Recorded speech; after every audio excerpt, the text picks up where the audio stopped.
Hello YouTube, Price and Mall again with part 2 of the Antminer S9i configuration and the Braiins software. So this is going to be the second part where I actually configure the two devices. I'll show you how to do the image into the SD cards, just in case you guys haven't done that. And I'll show you that process real quick.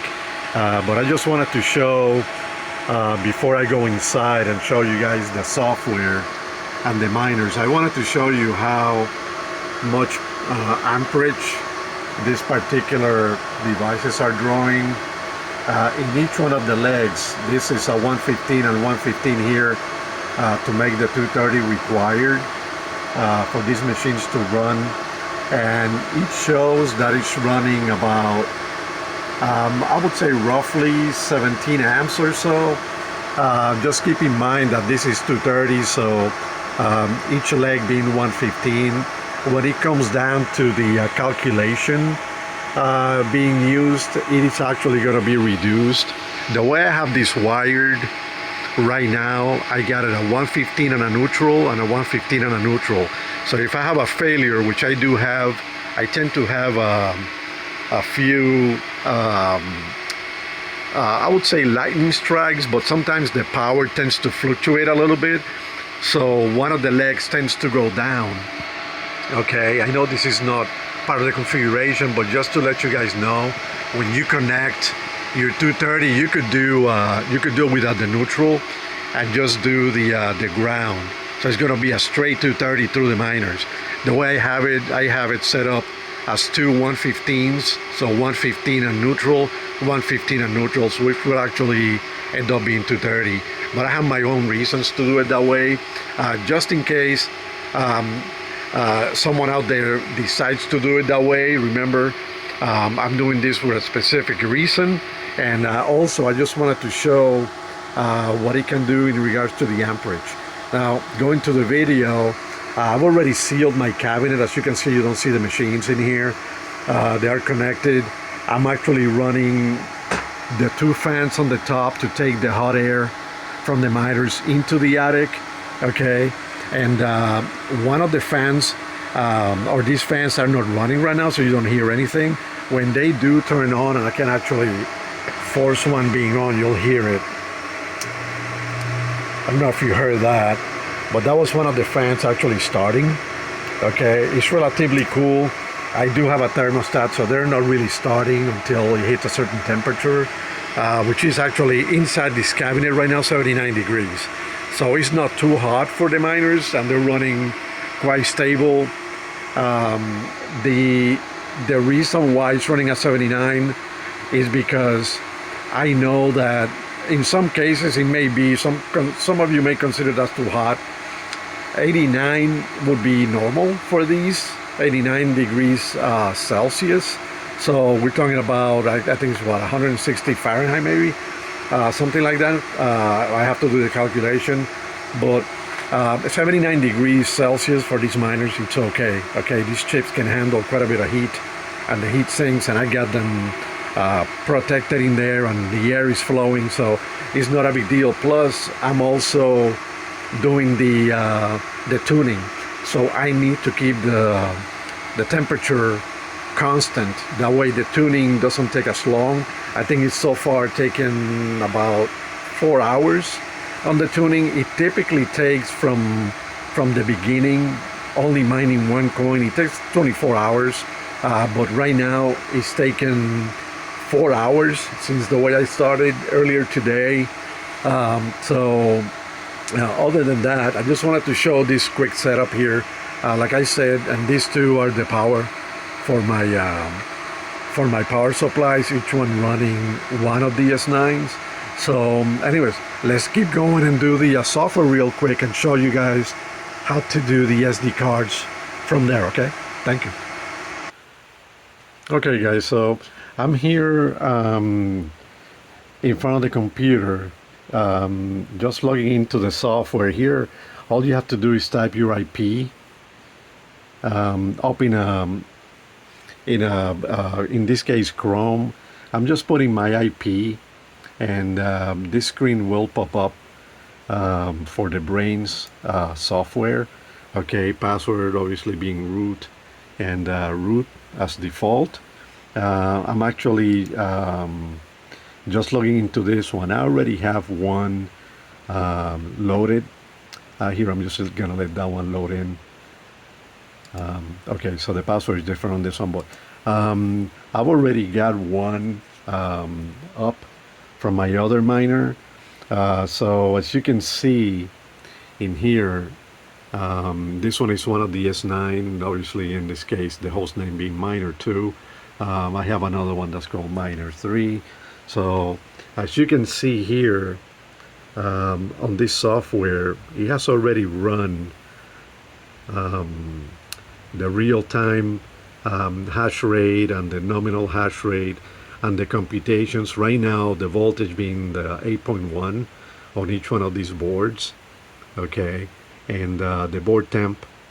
And in this case, this particular one for the chip temperature is the one that you could actually change and set up. In my case, I have it set at 79 degrees inside of the software. And this particular machine, it's running at 641 megahertz on one of the boards, and then you could see all other three here. This is with the Braiins software, and you could see the errors at a very minimal value. Okay, this is super very minimum. Right now it just swapped into another voltage because it's still doing the tuning. Okay, as you can see here, still doing the tuning on individual chips. So it already finished with two of the cards, and as you can see, it's taken 4 hours.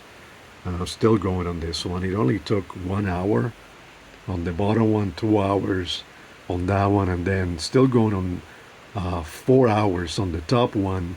And that's because it's just taking each individual chip on each individual card. These 3 cards on the miners, okay, and it's tuning them according to the settings I provided, and that way this will be the ultimate setting for this particular miner at the specific range that I gave it. Okay, and as you can see, it's alive. I only got one of the pools here alive, and I'll show you where to change that. And as you can see, it's mining. Okay, I'm actually mining on this. I'm mining Digibyte, okay, on the Zerg pool, and that particular coin seems to be relatively easy to mine with this miner. It is a SHA-256 algorithm. If you know a little bit about Zerg pool, they can actually convert to any of the coins they have available, and that's the reason why I use it. You could basically connect any miner. It doesn't have to be a Bitcoin miner. It could be any miner that they allow to be configured on their pool, any coin, and they will convert it and give you a payout on the coins they have available. Okay, so that's all part of the configuration that you could do also using the Braiins software. And it's a little bit, I won't say confusing, but you have to identify, like in my case, this particular one is mining to, you see how it's got the same pool here. Okay, so this is all SHA-256, but I could actually configure, and this is all mining, like this particular one is mining, it's a FB, that's going to be fractal Bitcoin, and then the next one is going to be for Bitcoin, and then this one is going to be for Digibyte, and you could name them whatever you want. Okay, so basically the way this works is that you configure the miner to the specific pool where the miner it's going to be mining to in regards of to the algorithm. Okay, So when it comes down to the algorithm, I just switched to another page here, which is the configuration tab. You see you got the tools and you get the configuration tab. So here you could actually, once you set up your pool groups, and I just clicked up here, okay, where it says pool group, I'll close it again. So you click in here, pool groups, and you could create, like I said, in this case I have 4. Okay, so I have the Braiins software, so I actually made a group for Braiins.com in order to be able to mine there. Okay, if I desired, I don't have to mine there, but I have it as a default or a quota based mode, as you can see here. Okay, and I have a number 1 in it to identify that would be the first pool I mine to if I was to turn everything else off. Okay, in this particular case, that pool and that group is turned off. Okay, the group is there, but the pool itself it's off. Okay, and everything else has a fixed ratio of 0.25.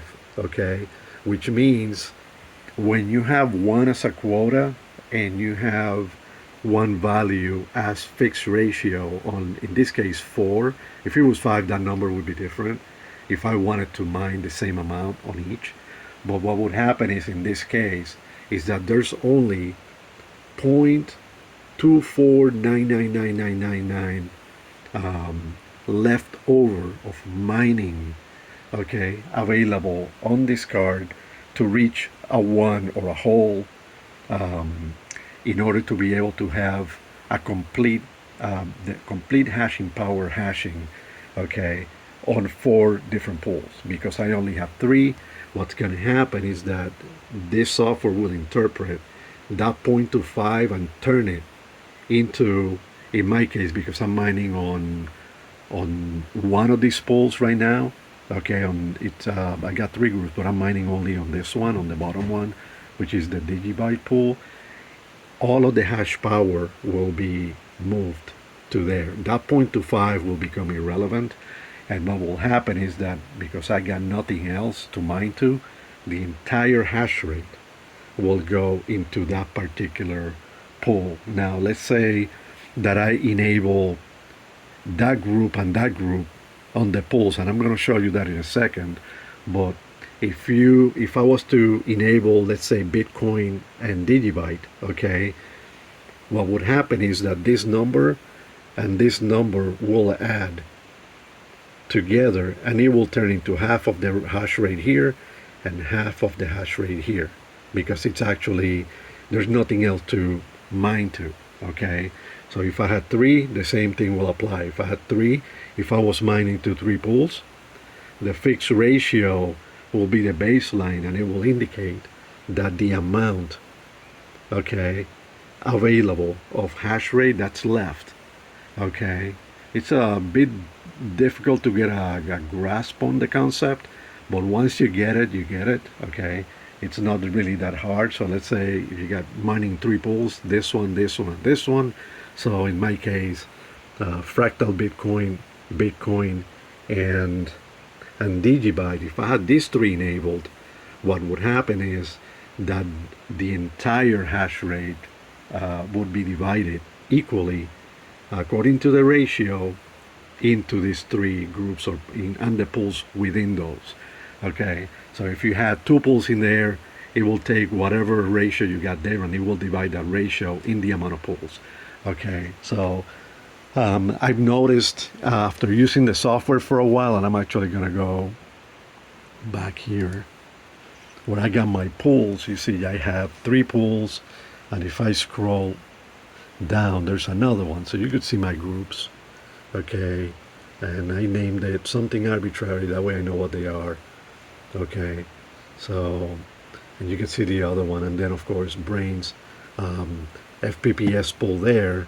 And what happens is that in this case, you see how I got on the password field all of the settings necessary for me to mine Okay, you see FB for fractal Bitcoin, BTC for Bitcoin, and this one DGB for Digibyte. So the way the Zerg pool actually works is that you would have to use the password field to set up the settings they provide you with, or that you could actually allowed to use within the margins of their pool. Okay, and each pool is different. Okay, this one obviously being uh, somewhat more advanced in regards to the amount of things you could do with it. Okay, and in this case, for instance, I'm going to take fractal Bitcoin, for instance. What this means is that I'm going to be mining fractal Bitcoin for my coin of the payout right here. Okay, I don't want to move that. Okay, then the MC field right here that's separated by a comma. Okay, so FB comma MC would be what coin you're mining. So mining coin equals, so I got several ones. Okay, so I got fractal Bitcoin, and I got eCash, I think that is. Then I got Digibyte, I got Bitcoin Cash, I got Bits. Actually, I got Bit or B1T for bits, and BTCS. I don't remember what that one is. But as you can see, I got more settings. For instance, that particular one is not specified at the Zerg pool. Okay, this is one of the things that a lot of people do not explain out on the internet when you're looking for information. But what this actually changes the nonce amount. Okay, so if you read a little bit about it, you will find out that you could change the nonce, which is typically for Bitcoin is 60 seconds, I believe is the nonce. Okay, so what happens is that by changing this number, I made it 59.45. Okay, so it's actually shy of 60 seconds. What happens is that you are having the timing and the buffer inside of your miner not get as full as quickly because of the difficulty of the coin. Okay, for instance, Bitcoin, the difficulty right now, it's quite high, especially for a miner like this one. And if you were to observe it for a little while, you will determine that that particular setting, it's very relevant when it comes down to the error margin that you will encounter. And what I mean by that is this right here, that's one thing, but also, as you can see here, if you look at this right here, you see it has 27 shares rejected. Okay, so let's say I take that XN number out. In this particular setting, what would happen is that that particular number of rejected most likely will increase. And the reason is that this miner is not really mining a lot. It's really mining a minute amount compared to all other miners according to the difficulty on the network right now. So by me reducing that number, not being 60, it's always going to hash as high as it has to hash, but it will take longer to get there. Okay, so I'm not filling up the buffer on this miner as quickly because of the nonce value that I'm actually assigning it to be accordingly. I'm not affecting the network because the network is pretty strong, especially the Bitcoin network. And all other networks that mine that algorithm are, I believe, equally strong. There are other coins out there that are not as strong, but you shouldn't have to use that in that case. You'll be okay without not having that XN value in there, but I use it, especially in this. As you can see, it's fluctuating between 13.15 and it keeps going up and down, and this staying the same. And you can see the efficiency, 80.73. I expect that to be there already. And as you can see, that's the consumption of power wattage calculated, still running for the tuning. And as you can see, The fan, it's only at 39%, 2700 RPM, which is actually quite nice. Um, this software gives you more values here, and you can see the rejection ratio here is 2%, which is really not bad. It's already mining at 13.5 using a little shy of 1100 watts, which I would call that to be quite decent, considering these machines typically consume, this particular one will consume 250 more watts for the same hash rate at a higher voltage. As you can see, this voltage, it's this voltage here is lower. It starts at 9 and then it starts going down, and you could see the calculated hash rate and then the real one, which is pretty close. So what the software is doing is trying to match these two numbers by doing different settings and calculations, and it looks like it already accomplished that on 2 boards, and it's finishing up the 3rd one. Okay, now if you were to go on the settings, you have some other things here. Okay, sorry about the glare going up in here. And then on the performance, which is the last tab I'm going to show in this case for the Braiins software, is that the auto tuning mode is in power target, and I got it at 1075. That's where you actually set the target wattage that you would like to see. Okay, so this number here is the one that you can change. You could go as low as, it says 100. I don't quite believe that. I guess you could, depending on the device. I've tried to put under 400 here, and I can tell you that the machine itself, to power on and have all the stuff kind of like on standby, it's already over 300 watts. Okay, so to have the miner on standby, you will need to have at least a value of 350 watts in here, okay, in order for this thing or this miner to work. If not, everything will shut down.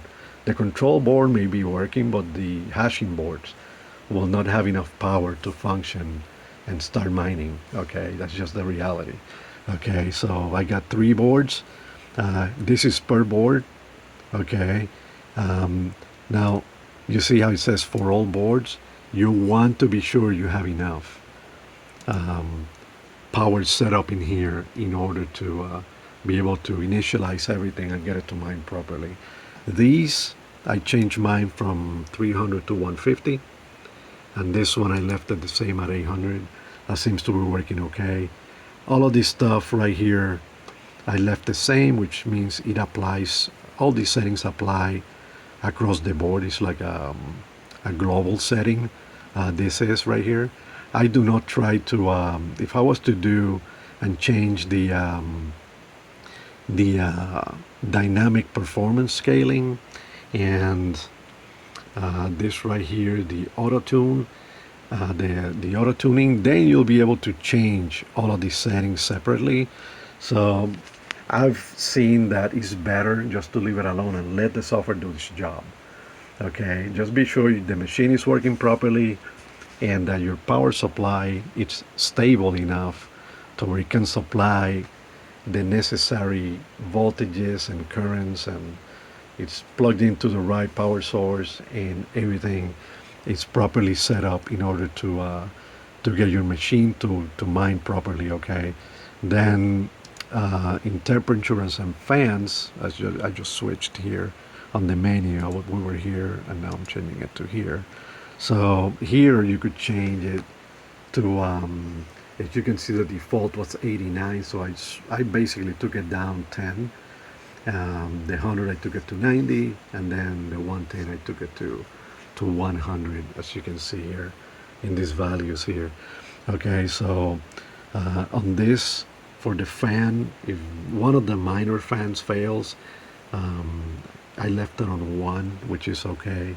Now anytime you click on save and apply, if you click save and apply, the miner is going to be, as you can see here, it will restart the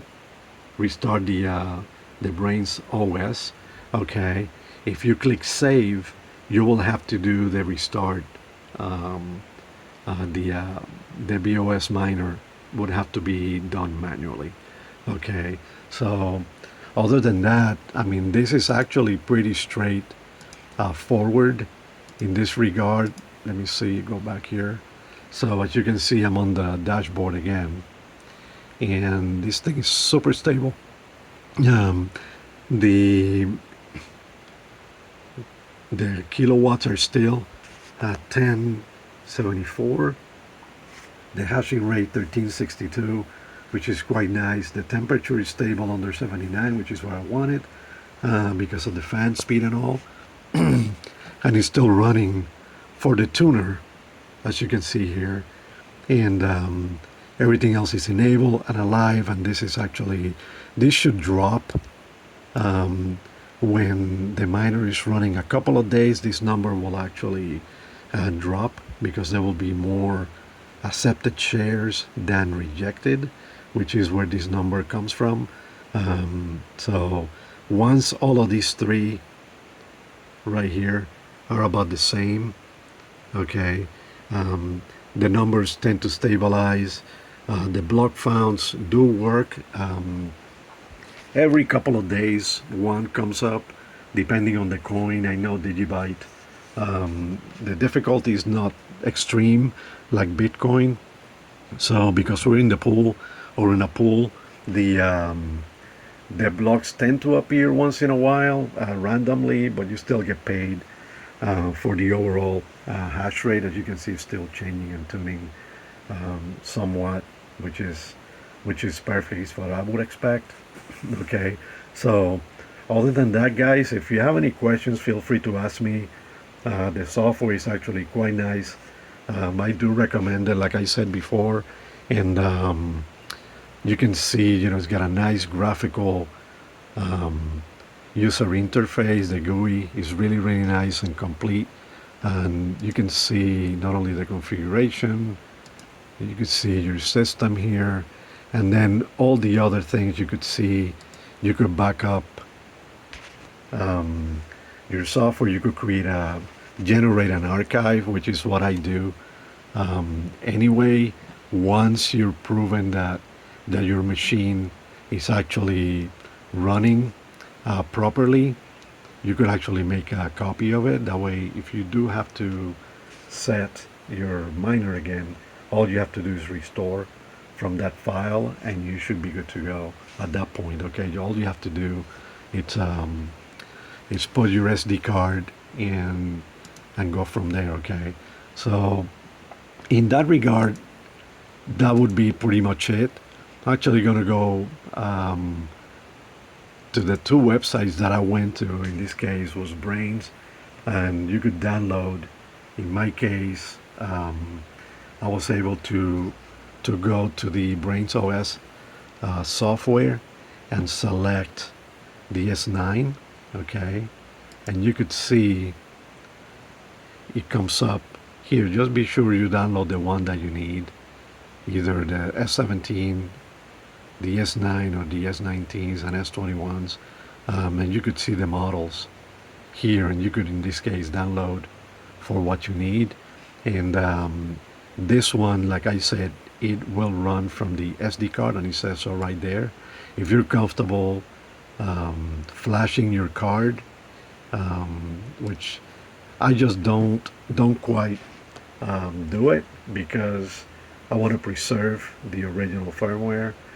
You should be okay. So other than that, I'm here. This one here says download Etcher. I just switched my browser here. What I did is that for burning the image from Braiins into an SD card, okay, which, you know, I got my handy dandy thing here. Okay, it's just a USB converter, card converter, and then I got the SD card. Okay, what I've done here is that I went to the Balena etcher, burner, um, and it says here etcher for Windows. Okay, all you have to do is go to balena.com and download the software. Okay, so once you click in there, it will come up. You could download it anywhere. I've already downloaded this version, the 2.1 0. It's already downloaded and it's already installed. So I'm just going to be showing it here. So basically, all you need to make your image, okay, it's download it into a folder on your computer. Okay, so I've downloaded it into my computer right there. Okay, so then you open the Balena Etcher software. Now, one thing I've noticed is that depending on the rights you have on your computer, you'll have to run as admin. I run as admin on mine.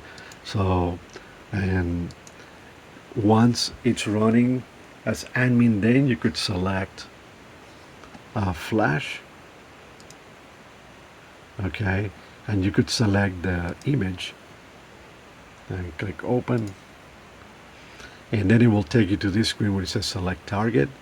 Now, one thing you have to be cognizant of is that you want to be sure, see, it doesn't show this thing here. It's because I've already imaged it, but what's happening is that this SD card has to be formatted first. Okay, you have to be sure that there's no partitions and that you have basically I'm using a 16 gig SD card in this case, so you need to be sure it's formatted, and then you have to be sure that you've done nothing else to this particular card in order to be able to burn the image into it. Okay, so if you don't have it that way, you may encounter some errors, and it's not going to allow you to image your software, your Braiins software, into the card itself. Okay, so then it will not work, and it will let you know. The software is pretty smart. The Balena software is pretty smart, and it knows if there's anything wrong with this SD card. Okay. Other than that, guys, if you have any questions, feel free to ask me. Put it in the comments, and I'll be happy to try to help you and help someone understand some of these settings, and then go from there. Okay. Other than that, guys, I appreciate you watching this video. Quite lengthy, but quite a bit of information in there to digest. I hope I see you in the next one. Thanks so much.